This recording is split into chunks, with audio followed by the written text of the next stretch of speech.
Well, I came home. I couldn't stand this girls' college in Greensboro. And I wanted to go to University of North Carolina.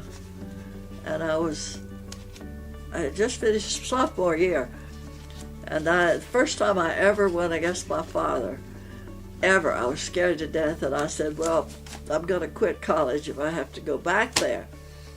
And I said, I want to go to, I wanted to go where there were some guys. I wanted to go to the University of North Carolina, Chapel Hill. So they went out, they came back, they said, well, my father said, there are too many boys there. You can't go there, but we'll let you go to Duke. At which point I thought, wow, this is a better deal, but I thought I better not show. So I said, oh, okay, I'll do that then. So I went to Duke. All you had to do to go to Duke was just tell them you wanted to go. And so I went to Duke instead, which was better. I liked it a lot. Were there boys there? Better boys, huh? Well, this during the war, they had Marines or something there.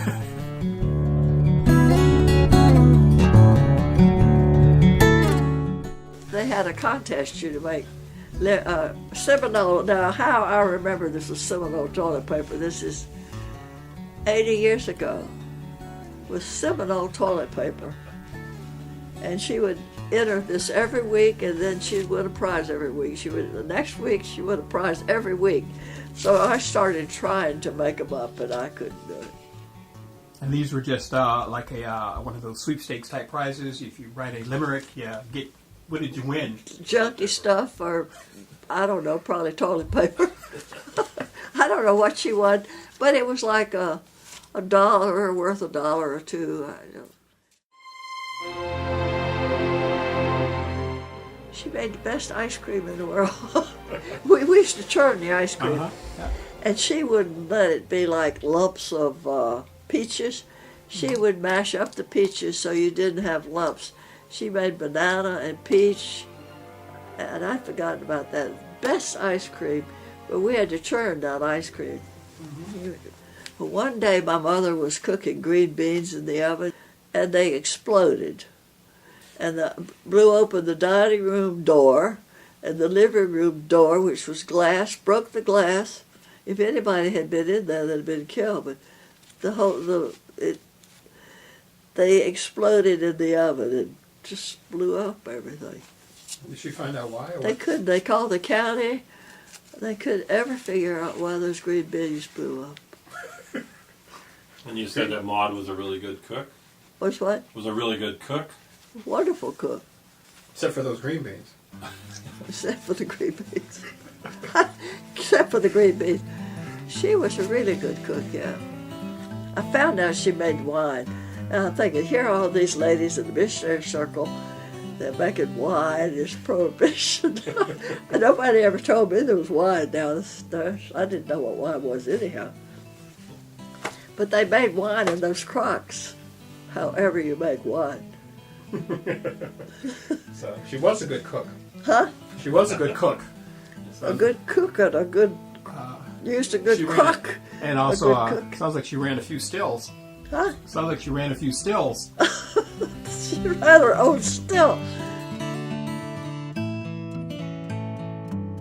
And then we would make mints. Do you know what mints are? No, you have to have a marble slab for it. But when my mother's sister lived with us, Clara, and went to college, when my father went on a business trip, we would make mints. And we would go, you have to pull these things. They make it out of sugar and butter. And pull these mints until you can cut them. We used to make those here. Yeah, Edith was really good. Powell made those with the flood. Edith was wonderful at mints, but they were so good. You could color them green or white or whatever.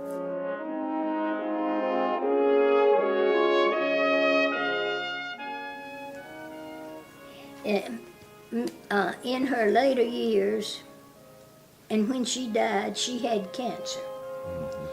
And I can see her now walking down the street with a pillow under her arm to help ease the pain. But my mother had many students who were fond of her And I have met these people over the years. One of her students came to the house when my mother was in her terminal illness to repay either a nickel or a quarter. He had heard that my mother was ill with cancer, and before she died, he wanted to repay either a nickel or a quarter, which he had swiped, and he didn't want that on his conscience. But when I would play basketball for Elon College High School and go around Alamance County playing other teams, E.M. Holt and other teams, I remember people coming up to me and saying that they had fond memories of my mother, that she had taught them, and was I Maude Powell's son. And so I proudly said I was, and that was a very enjoyable experience. Yeah, 43 years old, she had cancer. Okay. And I was in school, and she went down to Duke, and I was there. I was a junior there, yeah. And I knew she told me she was over at the hospital for some reason. But then she died 8 months later, you know. Very bad. After Maude Sharpe Powell died, your Aunt Caroline Powell moved in your house to help take care of you children. Mm-hmm. That was John and Jim. You were 5 years old, weren't you? Mm-hmm. John and Jim and Ed and Sophia. Sophia was the oldest. All right. Caroline gave up her teaching and came to live with you to take care of you. And I tell you, you were all fortunate to have Caroline. Lovely person. And here's her picture. I'm going to give you this picture to keep. Oh, that's a great picture. It's a good picture, isn't it?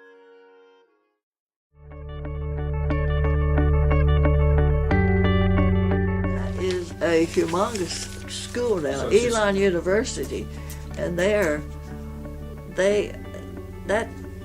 lot of people from Maryland go to school at Elon University now. They became a university.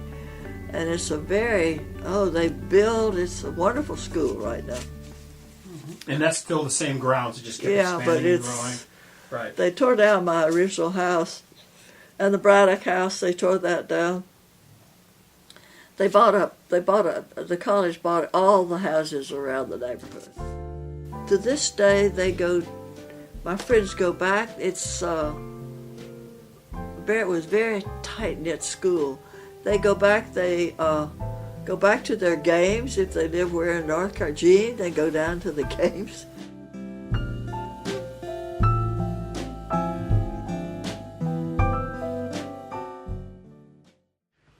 We want our name, our reputation to sort of extend out into larger communities.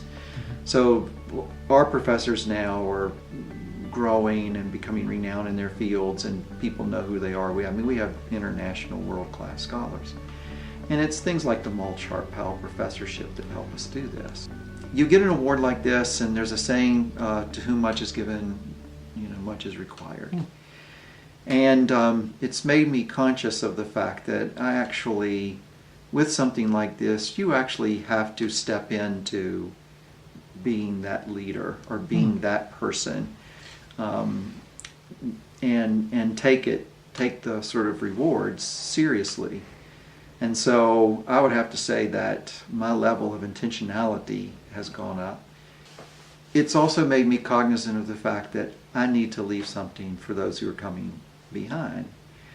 So this year I actually made an endowed gift to the institution so that we can have a scholarship for a graduating senior from the Religious Studies Department that will help them in their first year of graduate school.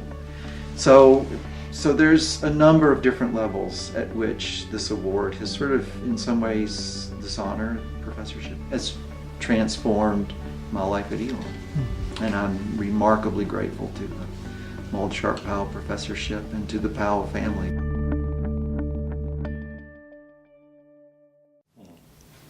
I can't think of any word that you can say that didn't apply to her. I'm talking about good. Well, she was the most outstanding woman of that era. She was a great parent, but she was also fun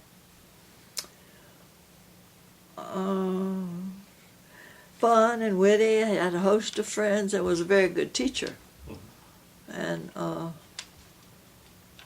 but her love of family and children were her primary focus after she stopped teaching. Her primary focus in life. She took me in and gave me a hug, and I think everybody should do that with their children. That's because that's one reason I slept so well all my life, I think. Tuck me in bed and give me a hug and a kiss. That meant a lot.